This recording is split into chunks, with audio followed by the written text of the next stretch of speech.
Sunday School teacher, I'm glad that you have taken the time to join us for a time of study and preparation. We're going to be looking at the lesson for Sunday, July the 1st. The title of this lesson is Valued. The passage of Scripture is 2 Samuel chapter 9. That's where we're going to be. And the point of this lesson is that God is honored when we extend kindness to others. For me, this is going to be one of those great lessons when we see lots of imagery about us, about the Messiah. It's a wonderful lesson. Let me just tell you, I would encourage you, if you have members in your group that are lost, if you've got friends who are lost, this is a great study for them to come and to hear and see what it means to be loved by God. So this lesson focuses on King David's action toward Saul's surviving grandson. And it will remind us that we please God whenever we extend His grace to others, but we're also going to be reminded of His grace toward us.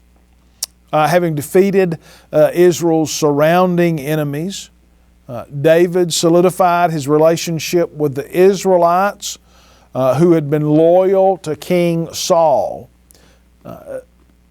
And that's what he's doing here. He's solidifying those who had been faithful to Saul. But he also wanted to honor the memory of his friendship with Jonathan, Saul's son.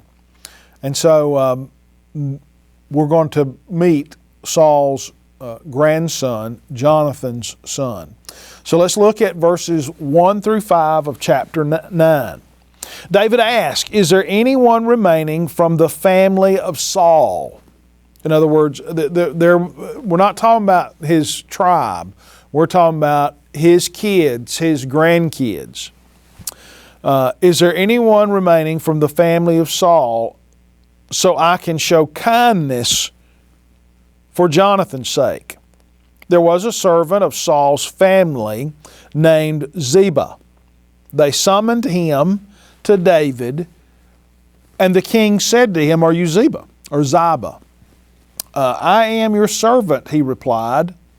So the king asked him, "Is there anyone left of Saul's family that I can show kindness, the kindness of God to?"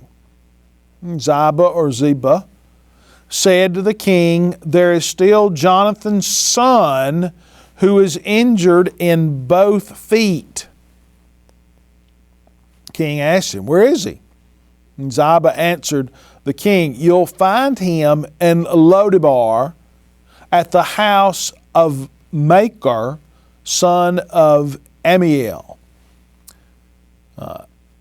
So King David had him brought from the house of Machir, son of Ammiel, in Lodebar.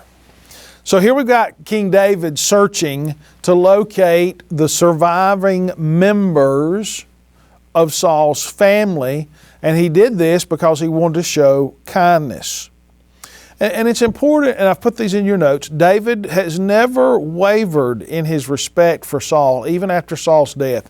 And that's something for us to think about. You know, we love to talk bad about our leaders, not only when they're there, but even after they're gone. David never did that. He constantly had respect for Saul. Number 2, David never forgot his covenant friendship with Saul's son, Jonathan. And then number 3, David promised Saul that he would not kill Saul's descendants after David rose to kingship. In other words, David made that promise. He said, "Saul, I won't wipe your family away." And so David is trying to be faithful to his covenant. A former servant of Saul's household was found, but he was loyal to David. And we see that in verse 2. David asked Ziba the same question he previously asked the servants, with a significant difference. He wanted to make clear what his intentions were, and that was that he wanted to be gracious and he wanted to be honest. And that's what we see in verse number 3. And the survivor, the son that is mentioned, was described as